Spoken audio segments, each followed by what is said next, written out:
I would like the world to know that we have to seriously protect the digital part of our daily lives, because the world is facing still, it's not new, a kind of epidemic of online crime, cybercrime, which of course is borderless by nature and affects our private devices, our computers at home, or even our critical infrastructures in our societies.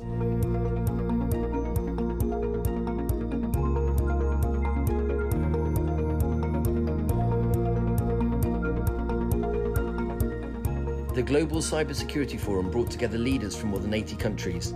Their challenge was to move from words to practical frameworks for a safer, more resilient cyberspace. From defending energy grids and satellites to tackling AI-driven ransomware, the stakes could not be higher. It's a global issue. Cybersecurity is there for many years now, including by criminal organized crime. We know that. I mean, the police, Interpol has extensive documents about this.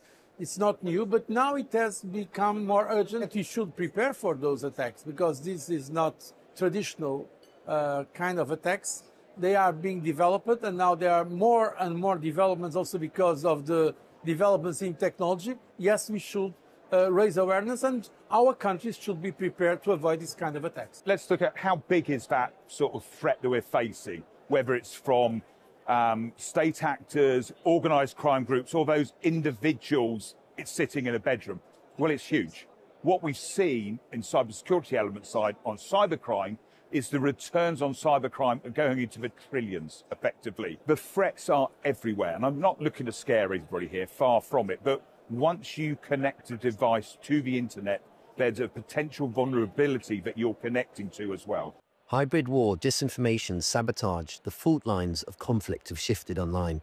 And experts warn that resilience, not just retaliation, will define who can withstand the next wave. The solution is to get better at defense, to plug a lot of the holes in our infrastructure, in our software, in our hardware, to do the right things in defense, which we've been talking about for many years, but many companies still don't quite do it.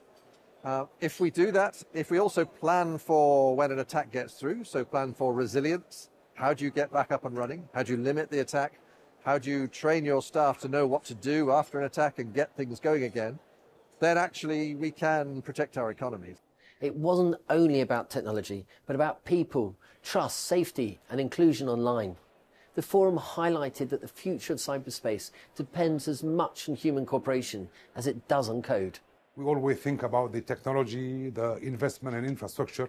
Yes, that's it's needed as a foundation of our digital development. But on the upper layer, we need to have massive investment in people, skills, human talent. Why? Because I used to say there is no digital transformation if we don't have the digital trust. And the trust, on one side, we have the infrastructure. On the other side, we have the people. UN Women warn that failure to include half the world's population leaves countries more vulnerable. Cybersecurity is only as strong as it is inclusive. And cognitive diversity makes a massive difference, especially when cyber attacks are impacting countries, a nation, or an economy.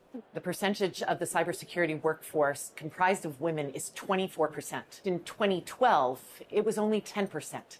So this is a good news story where we've seen women increasingly enter and thrive in cybersecurity, but still more needs to be done. Essentially, what we see is that leaving behind half the world's population only makes countries more vulnerable to cybersecurity threats.